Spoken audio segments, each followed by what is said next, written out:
लोक म्हणतात की पुस्तकांसाठी घर बांधणारा माणूस, पुस्तकांवर प्रेम करणारा माणूस पुस्तक जाळतोच कसं? हा प्रश्न विचारणं चुकीचं नाही, पण उत्तर समजून घेणं गरजेचं आहे. आणि हो, अगदी बरोबर की डॉक्टर बाबासाहेब आंबेडकरांना पुस्तकांवर अपार प्रेम होतं. ज्ञानासाठी त्यांनी हजारो पुस्तकं जमा केली होती, त्यासाठी स्वतंत्र घर बांधलं. आजही त्यांचा ग्रंथसंग्रह त्यांच्या विचाराची उंची सांगतो.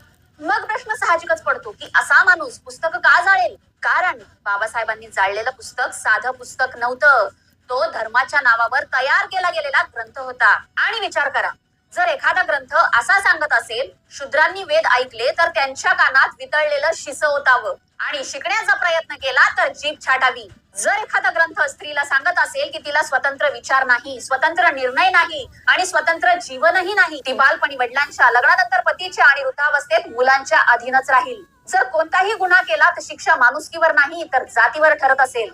जर जन्मावरूनच कोण श्रेष्ठ कोण कनिष्ठ हे ठरवलं जात असेल आणि या सगळ्या अमानवी नियमांना धर्म म्हटलं जात असेल, तर त्या ग्रंथात विचार किती धोकादायक असतील.